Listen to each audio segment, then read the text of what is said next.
Deion Sanders in Colorado did what they do best in the transfer portal, which is reload, and their offense may even be better than it was before. You are Locked On Buffs, your daily podcast on the Colorado Buffaloes. Part of the Locked On Podcast Network, your team every day.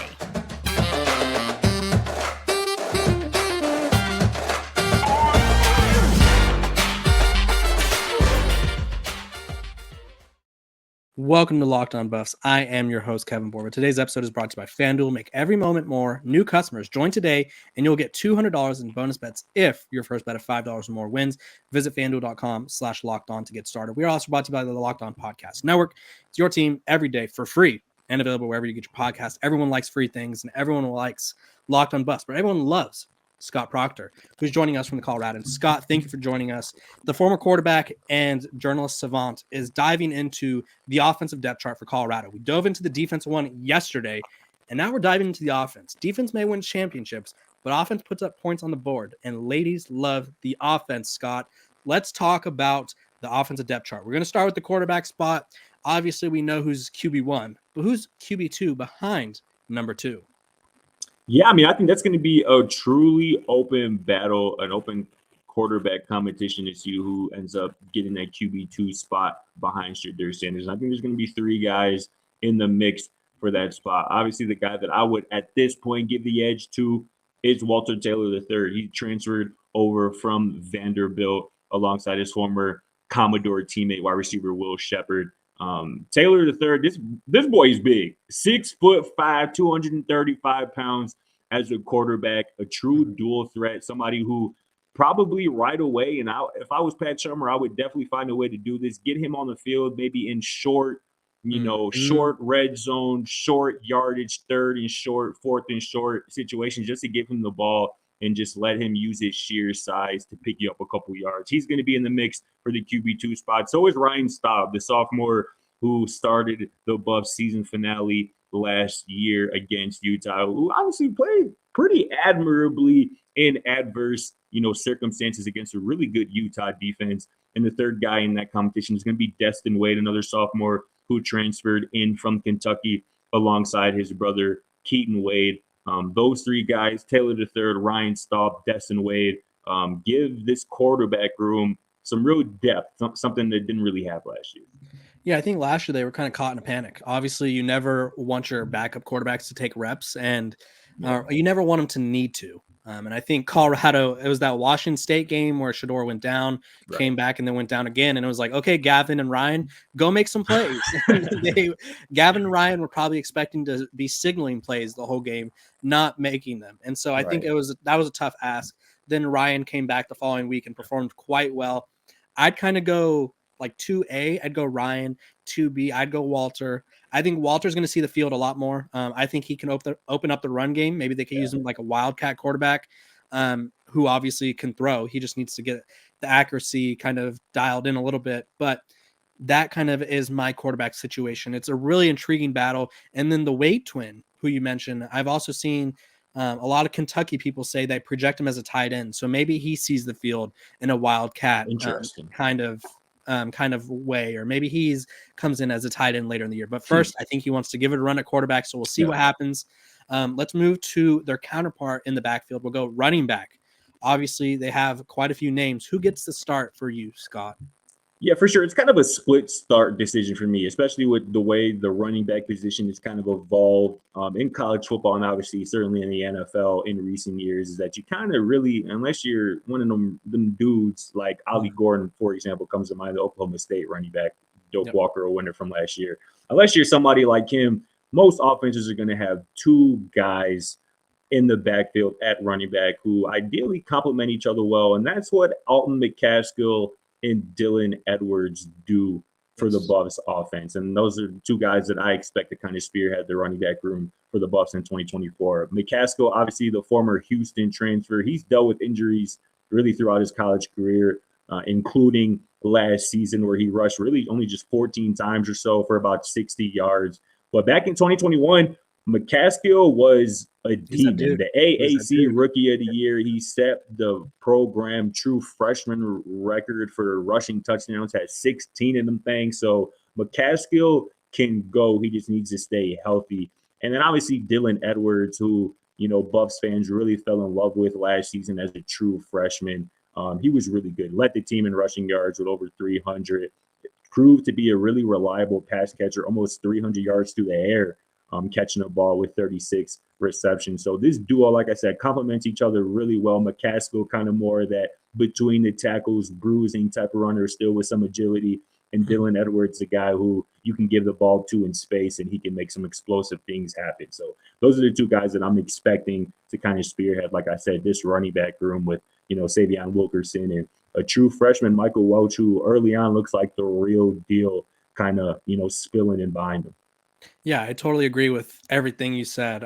Alton McCaskill, a couple episodes ago, said he's due for a breakout year. Yeah. He hasn't played a meaningful snap of college football since 2021, which is kind of crazy to think about. Obviously, he played a little bit of garbage time last year, and he wasn't ready, which was unfortunate because it was kind of like he was viewed as like, okay, Alton McCaskill's here.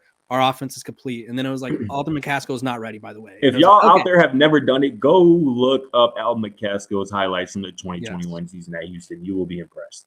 Yes, he was a great running back for Houston. Huge get for Colorado last year. And now I think with basically 2 years of recovery, he should be back. And if he's not, I think Dylan Edwards is more than capable of kind of leading the way with Micah and Sevion to kind of help him out. It's going to be a committee. I think if Alton's healthy, he could kind of run away with it. Yeah. But I think if he doesn't automatically revert to being one of the best players in the country, which is possible, they're going to committee that thing. And that's okay. We're going to move up to who's blocking for these fellas, because that has been the biggest discussion of the year. Coach Prime said after the UCLA game, I'm going to have a new offensive line next year. People were flabbergasted. After saying the unit sucked, everyone was like, how could he say that? He said he's going to replace them. And guess what? He brought in 5 new linemen from the portal, brings in Jordan Seaton, a 5-star. And also you have Tyler Brown and David Connor, who transferred in last year and were unable to play because of injury and because of the NCAA being the NCAA in the case of Tyler. So, Scott, give me your starting 5, and then we'll go 6 men as well, because obviously there's always a swing man.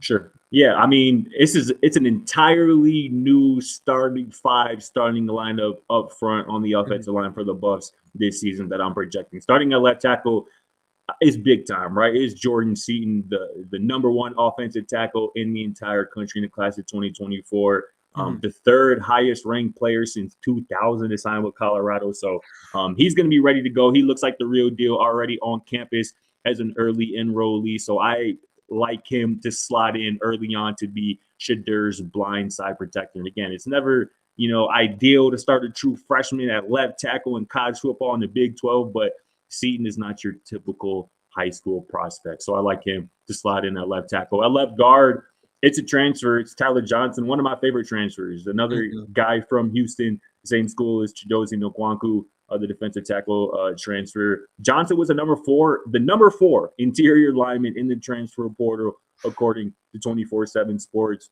Last 2 seasons, he was Houston's starting guard. He's a former top 100 recruit. And over the last, 2 seasons, this man has allowed just 2 sacks. Just 2 of them things. Just 2 sacks. And that's almost gave him 56 last year. And that's almost, 900 career pass blocking snaps that we're talking about. To give up just 2 sacks, that just speaks to how great Tyler Johnson is. That's who I got at left guard. At center, this has been a bit of a point of contention, at least on Twitter, from when I've shared kind of my projections. I got Yakiri Walker starting this season at center, the transfer from UConn. Again, he's a bit undersized, like we talked about a few of the guys on defense. Only 6'2", 270 pounds. At least that's what he's listed at. But this is another experienced guy who has, like I said, experience being the point, being at the point of attack on the offensive line. He started all 12 games for UConn last season, playing almost 800 snaps at offense. So I like Yakiri Walker to slot in, and be the guy right in front of Shedeur, hopefully getting a solid pocket for him to throw from. At right guard is another transfer, of course, from UTEP, Justin Mayers. It's not Mhm. Myers like people like to say. It's a Mayers. Justin actually helped me a lot by saying it's just like the mayor of a city, right? It's just a There mayor. we go. So that helps a lot of people out there. But Mayers, this boy can play. 6'4", 320 pounds. He's going to be playing in the NFL sometime soon. Chose the Buffs over Mississippi State, Pitt, South Carolina, Texas Tech before coming to the Buffs. So again, he started all 12 games last season for the Miners. Has over 1,700 snaps of experience. So this is another dog with all the physicality and all the experience in the world at right guard. I got Mr. Mayers. And at right tackle, it's another transfer, of course, Khalil Benson from Indiana, 6'6", 305 pounds, exactly the type of size that you want at your right tackle spot. He started all 12 games at right tackle for Indiana in 2023, so he's familiar and comfortable in that spot. And last season allowed just one sack on over 420 pass attempts. We're at like 3 total between. I think Yeah. every one of them outside of Seton, who obviously didn't play at the college level, I think they all allowed 1 or 2 sacks. I So think that's right. we'll just say, So for the sake of the exercise, we'll say all 4 of them allowed 2. That's 8 sacks. Yeah. Which, if you guys aren't familiar with math, is a lot less than 56. It is a lot less. yeah, Even if they only cut it in half, even if they give up 23 sacks or whatever, that's huge for Shedeur. Gives him more time, helps the run game even more. Who's your 6th guy? Like, who's the guy that's like, okay, Jordan Seaton's coming off the field for a play. Who's that next guy? Yeah, so for me, it would probably be Tyler Brown, and I think he's not going to play tackle. He's going to be playing guard or center. He's has more experience at guard. That's where he played at Jackson State. Started 13 games at Jackson State on the O-line for Coach Prime in 2022. Was a 3rd team FCS All-American at guard. So he's going to be able to, compete for a starting spot at that left or right guard spot, and even at center. A lot of people, obviously, he made some news not too long ago where he was, taking snaps and, learning. He talked about, I think, on the DNVR podcast with RK and, Jake, that, he's learning how to take snaps at center. And that's going to be a valuable piece because, like I said, I'm projecting Akiri Walker to start there. But Tyler Brown is much bigger, much more physically imposing than Yakiri is. I think Tyler Brown was 6'3", 310 pounds. So he can play at either center or guard. And again, he didn't play last year. So he's going to be fresh and he's going to be ready to prove that, he can play. He can go from Jackson State to Colorado, just like Shedeur did, just like Travis did. Yeah, I think he's a great guy to kind of come in and maybe plug and play if you need a little bit. And I also think, like I mentioned earlier, it's worth noting David Connor was injured, couldn't play, transferred in from Florida, 6'5", 300. Could plug in at either tackle spot. And then it's also worth noting that Savion Washington is in the mix as well. He will be returning. Started, I believe, every game for Colorado this past year. He will have the say in those battles as well. And at worst, he's a depth piece. Let's move out to wide receiver because I think it's interesting. I think we both, I promise you, if we said the 3 wide receivers right now, we'd probably say the 3 same names. But I think there's a lot of talent in that room. So correct me if I'm wrong, but I think Travis Hunter, assuming he plays wide receiver still, Jimmy Horn, and then LeJonte Wester are their 3 guys. LeJonte Wester, absolute dog, was 2nd in the country in catches last year. Jimmy Horn, maybe one of the fastest players in the country. And then Travis Hunter, he moonlights as a receiver, but probably could be a first-round pick at receiver if he was like, hey, I'm not playing corner anymore. Yeah. So elite group, but talk about this group as a whole and how you see them, because I think very highly of them. How highly do you think of them? Man, I love this group, man. I think this is man, this group is just so exciting, and it gives you so much optimism for the Buffs offense in 2024, even seeing how explosive they were last year.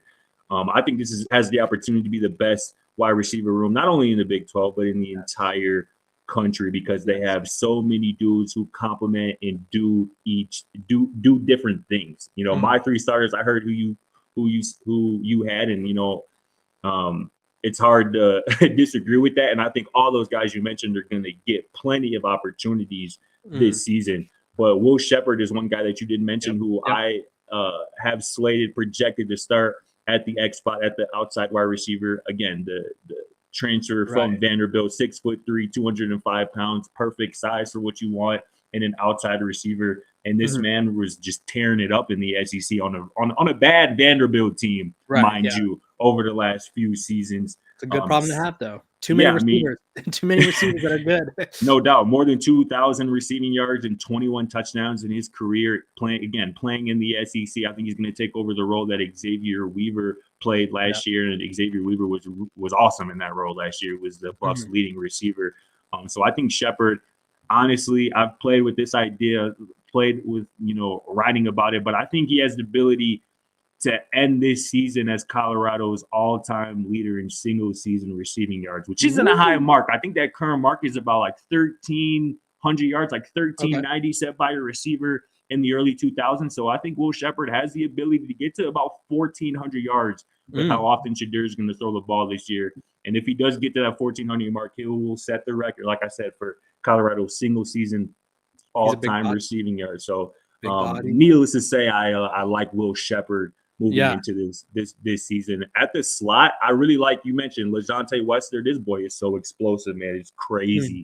It's crazy how explosive this is, and how dynamic he is with the ball in his hands. Another undersized guy, only 5'11", about 170 pounds or so. But good luck catching this man when he has the ball in his hands in the open field. He can run all the routes in the route tree. He was the AAC Special Teams Player of the Year this past season as well as a returner. So he's going to be electric both on offense and as a return man.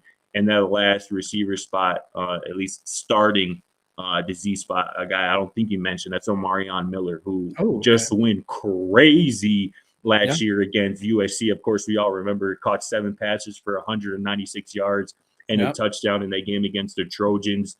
He didn't do much else, right? It certainly was Miller time that day. He didn't do much else the rest of the season for whatever reason. But what he put on display that day, I think, is going to set him up for a huge 2024 season. And as you mentioned, Jimmy Horn Jr. is going to certainly be heavily involved. Travis Hunter is going to be certainly heavily involved. I just think with the amount of depth and amount of talent in this receiver room, we didn't even mention some transfers like Cordell Russell, like Terrell Timmons, who I think can also get into rotation. So I think with so much talent in that receiver room, I think it's going to allow Travis Hunter to kind of focus more on playing cornerback. Because, again, I think the defense is going to need more help in the offense this season. So if you can help get a fresh Travis Hunter as much as you can playing cornerback, I think that would behoove Coach Prime and his staff. Yeah, totally agree. And we're going to talk about some of these other guys that could be in the mix as well. Omarion Miller, by the way, that one day of Omarion Miller may have been the best receiver I've ever seen in my life. No, seriously. It was special stuff. It was special. We're going to talk about who to look out for, who could steal a starting spot, who could be an unexpected bright star for this Colorado team. But first, a word from our sponsors. This episode of Locked On Buffs is brought to you by FanDuel. Happy Super Bowl to all who celebrate from FanDuel, America's #1 sportsbook. If you're like me, Super Bowl Sunday is all about scoring the best seat on the couch, grabbing your favorite football snacks, and placing some super bets. FanDuel has so many ways for you to end the season with a W or 2 or 3. Not only can you bet on who will win Super Bowl 58, but FanDuel also has bets for which player will score a touchdown, how many points will be scored, and so much more. New customers join today and you'll get $200 in bonus bets if your first bet of $5 or more wins. Just visit FanDuel.com/lockedon to sign up. That's FanDuel.com/lockedon. Make every moment more with FanDuel, an official sportsbook partner of the NFL. Okay, Scott, we are talking about the offense. Who could come in, steal a starting spot? Who could snatch a starting spot out from under someone? Because there's a lot of talent out there. There's a lot of talented players that this Colorado team has, who could do it. But first, we got to thank you guys for making us your first listen of the day. We're free and available wherever you get your podcasts. Scott, pinpoint one person where it's like that guy may not start weeks 1 through 3, but by the time week 4 rolls around, all of a sudden he's a starter. I like the way you phrased that there at the end. And it's somebody who I don't expect to start right away. It might even take, a handful of games, half the season for him to really get his feet wet and get acclimated into these offense. But I'm looking at a true freshman, Draylon Miller, Colorado's second highest ranked high school commit in this cycle, obviously behind Jordan Seaton. I'm expecting him to be a contributor right away this season. Not right away in this season, but right away in 2024. 6'1", 195 pounds as a wide receiver This man accounted for over 4,400 yards of total offense throughout his high school career. He That is seems good. nicknamed, yeah. He's drawing comparisons to Deebo Samuel because again, he's a receiver who runs like a running back when he has the ball in his hand. Good luck tackling that man. He could run through you. He can run around you. He can run past you. Draylon Miller really has all that in his bag. And again, I mentioned the Deebo Samuel comparison. Obviously, Jordan Seaton has been compared to Trent Williams. Both of those guys play on the Niners. Both of those guys, Jordan Seaton and Draylon, now play on the Bucs. So, those two guys with the Niners, those two guys, Trent and Deebo, they lead the Niners out of the locker room every single week because looking at those two, you like, damn, them boys look like they're ready to play. Yes. Draylon Miller kind of fits that build of Deebo. They kind of play the similar way. And again, this receiving core is going to be so deep and so talented. It would say a lot if Draylon Miller can crack the rotation right away as a freshman, and I think he's capable of doing it. Yeah, I'm going to stay with the freshman. We don't even know what position he's going to play because he's an athlete.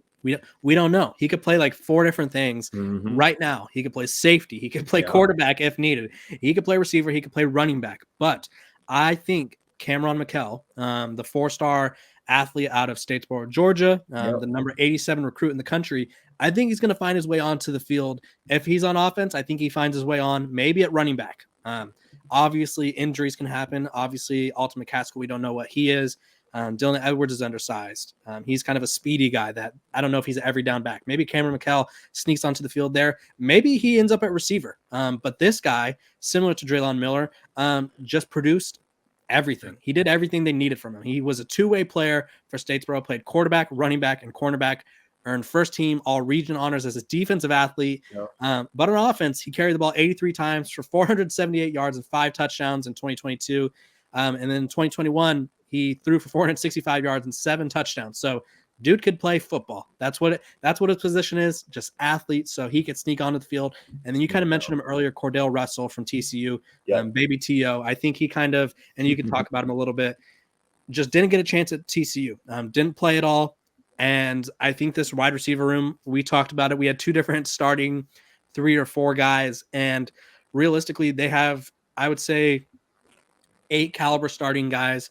And I think Baby T.O. is one of them. Kind of talk about what he brings to the table. Yeah, I'll talk a little bit first about Cam Michael because I had the pleasure of talking to him and his coach about 2 months ago now at this point. And Cam is just again, the definition of lightning in a bottle. I mean, something his coach talked about is just his speed, is that if he's in the open field, they ain't catching him. And if he's hawking somebody down the open field, he going to catch whoever that is with the ball in his hand. So his speed is going to be something that this coaching staff is going to have to utilize, whether it's on offense or on defense. Or at this point, I'm leaning that he's going to end up on defense in the secondary somewhere. But yeah, I mean, it's going to be hard to keep the ball out of his hands with his speed and his explosiveness. So I'm excited about Cam for sure. The guy you mentioned, Cordell Russell, the transfer from TCU, he might have the most NFL ready body of any wide receiver in that room. I think he's about 6'4", probably a little bit bigger than 200 pounds. This dude looks like an NFL receiver right now at this moment. And again, Baby T.O., you don't get that nickname for no reason. You know what I'm saying? So he didn't get much of a chance at TCU. He didn't produce much of anything. But with Shedeur Sanders throwing you the ball, if you can get on his good side and earn the trust of 2, you're going to be set up pretty nicely. And I think Cordell, again, with his measurables and his background, he certainly has a chance to make his presence felt in that wide receiver room this season. Yeah, and I think there's one more guy, and he's actually a returner, former transfer, Auburn transfer Tavares Dawson. He was in the rotation, kind of fell out of it. Popped off against Nebraska. Yes, he did. And there was some issues with injuries, and then it was just one of those things where that was a tough rotation to crack. So once you were in it, you were in it. Once you were out of it, it was nice knowing you. He's so fast, which they have a lot of this. So I don't think it's kind of almost unfortunate that this team is so fast because guys like him would typically get like Tavares touches, as they used to be called for TCU running back Kavonte Turpin. They used to have these special plays called Terp touches, where it's like, we got to get the guy the ball 7 times a game because he's so fast. The problem with Colorado is everyone's fast, but I think Tavares Dawson, should have some sort of role or could have some sort of role. If there's anybody else that you have, Scott, say them now or forever hold your peace. Yeah, we got to talk about the tight end, right? We got to talk about tight end one, Shimon Mateer. Obviously, the transfer coming over from Cincinnati. Just whenever he on the field, he pretty much an additional wide receiver at the tight end spot.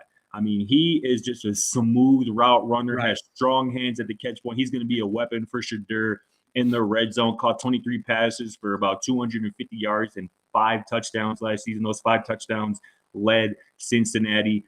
He was ranked as the number 7 tight end in the portal by 24/7 Sports. So this boy can play. He is another legitimate weapon for Shedeur Sanders. He's going to be on the field pretty much all the time, 100% of the time. And we saw how much Shedeur kind of took a liking to Mikey Harrison, the tight end last year, who has since transferred to San Diego State. And Shimon Mateer is productive as Harrison was last season from the tight end spot. Shimon Mateer is a much better athlete, a much better pass catcher. So I'm excited, very much so, for that young man in his season and what he's going to do in this offense here in 2024. Yep. And I'm going to add one more because I talked about him as a possible breakout guy just because we've never seen much from him at the college level. Savell Smalls, former defensive end, turned tight end, played some tight end in high school. Not a lot of it, but he did. He's 6'3" or 6'4", 260 pounds. He has that experience on the defensive side of the ball. Can it translate? Can he kind of be a if they go 22 package or whatever it may be, if they're slapping 2 tight ends on the field? Does he maybe get a look here? Does he sneak away and open up in the flat or something? I think he could be a big body target for Shedeur as well. The problem for Shedeur is he has too many weapons to throw to, and that's a great problem to have.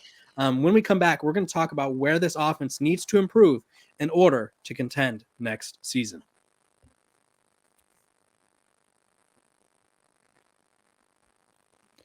Welcome back to Locked On Buffs. I appreciate you guys for tuning in, making me your first listen of the day. We're talking about the offense, where it needs to improve. For starters, we'll just get this one out of the way, Scott. This isn't a hard one by any means. Protecting Shedeur. That is, they have a whole movement called DT2, which is don't touch Shedeur, which is kind of their offensive line's mantra. Their offensive line has been in these videos, these well-off media videos. They've been going at some necks. They have, and it's just workouts. They're doing burpees and they're yelling at each other. So I can't imagine when the pads are strapped on. I can't imagine when the helmets are put on how competitive and how violent of a group this will be. What's something that you think this offense needs to improve on? Coaching. Coaching. I think they have all the talent in the world offensively at every spot, at quarterback, at running back, offensive line, receiver, tight end. I think they have all the talent in the world to average over 30 points per game in the Big 12 this season and be one of the most explosive offenses in the entire country. But that's not going to happen if Pat Shurmur doesn't bring it this season. He's going to have to. He's going to have to bring the most out of this group. And he's going to have to do a better job than Sean Lewis did last year of being balanced. Obviously, you're going to be tempted to throw the ball 45 times a game with Shedeur as your quarterback and these weapons out on the perimeter. But if everybody knows what you're throwing, it's going to be hard to be successful at doing so. So Shurmur's going to have a big task on his hands to make sure that Alden McCaskill, Dylan Edwards, Michael Welch, whoever it is, Savion Wilkerson stays involved in the running game. And also staying balanced helps the offensive line too, because if you're pass setting, you're pass blocking for 65, 70, 75% of the snaps in the game, that's not ideal. You know, offensive linemen, asking the offensive linemen, they want to run the ball. They want to move forward. They don't want to be trying to block an edge rusher as they're backpedaling and moving backward. They want to move forward and use their size and their sheer height and weight to move people off the point of attack. So for me, where they have to improve is Pat Shurmur has to be more committed to the run. And he just has to do a better job of keeping this offense balanced. That's where they have to improve from last year to this year. Totally agree. I'm there with you. Mine was coaching related as well. My other one, clock management was horrendous on offense at times last year. I think which Shedeur Sanders took the blame against USC, but this is something that cannot happen. Like on the sidelines, we have to know we have 0 timeouts. Okay. If we're going to run the ball, it's not going to be to the middle of the field 3 times when we're trying to tie the game up with a touchdown. Oregon State, we are backed up against our own end zone. We get the ball to start the half. why are we throwing the ball twice? Like, why? And then we run the ball. That just reeks of a play caller and an offensive staff that doesn't trust their running game, doesn't trust their offensive line to run block, and that's gonna result in a 4-8 season. That's just what happens. Exactly. And it also shows that, and this is not, I'm not knocking Coach Prime, but as the kind of CEO role, he's got to be like, okay, we're not doing that. We're calling a timeout here. I think everything runs through him. And I think it's also part of the learning curve of learning when to do things, what to do, and how to do them. And so this Colorado offense, they need to be better at managing the clock. There's a lot of times where they just killed tons of time off the clock for getting the play call in. They need to be more efficient in that way. There was times when play calling was questionable. It's like, okay, we're running the ball and we need to get down the field efficiently because we have no timeouts, because we wasted timeouts earlier on offense because we took so long to call the ball. So there's a lot of things on offense that kind of coincides with one another. Is there anything else that stands out to you before we end this lovely episode?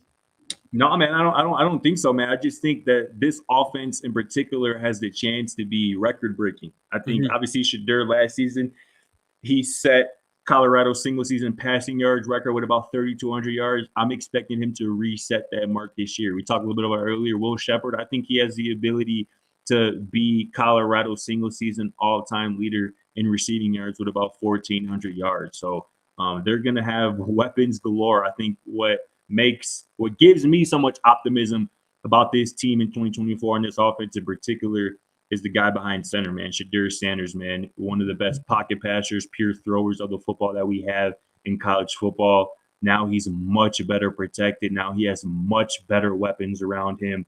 I think the sky's the limit for this offense in the Big 12 this season. Yeah, and he'll be healthy. He was beaten up, and I don't think a lot of people realize how hurt he was last season. He was beaten up every game, all day, every day. He was sacked 56 times. If they allow him to be sacked 20 or less, look out for this team. I think they can make a run in the Big 12. I think this Colorado offense has a lot of potential, and I know Scott Procter is going to have you covered every step of the way, so make sure to follow him on Twitter. Make sure to follow his writing and over at the Coloradan. We appreciate you, Scott, for joining us, and we appreciate all you guys for tuning in and making us your first listen of the day. Hope you guys have a great weekend.